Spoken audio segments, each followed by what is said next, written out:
महबूब फरमाते हैं क़यामत के दिन अल्लाह तबारक व तआला एक गुनाहगार के बारे में जन्नत का फैसला फरमा देगा। वो गुनाहगार ना रब के कर्म पर रो पड़ेगा और हाथ बांध के अर्ज करेगा, मौला मैं तो जानता हूँ मैं क्या हूँ, ऐसी कौन सी मेरी नेकी थी कि तूने मुझे बख्श दिया। तो मेरे महबूब पाक अलैहिस्सलाम फरमाने लगे, रब करीम उससे फरमाएगा, एक दिन रात को ना तू अपनी गली से गुजर रहा था, गली से गुजरते हुए तेरे पैर से एक रोड़ा टकराया था, तूने वो रोड़ा उठा के फेंक दिया था।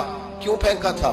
तो नेकी चूंकि उसकी नजर में मामूली थी तो वो भूल चुका था। कहेगा या अल्लाह वो वाला रोड़ा, मालिक करीम वो तो मैंने इसलिए उठाया था कि मेरे मोहल्ले में बूढ़े भी रहते हैं, बीमार भी रहते हैं, बच्चे भी रहते हैं, कमजोर भी रहते हैं, इसलिए उठाया था किसी को ठोकर न लग जाए। रब करीम ने फरमाया तू रात के अंधेरों में रोड़े उठा उठा के मेरे बंदों का ख्याल रखे तो मैं आज कयामत के दिन तेरा ख्याल ना रखूं। फरमाया उस एक रोड़े के उठाने की बरकत से मैंने तेरे लिए जन्नत का फैसला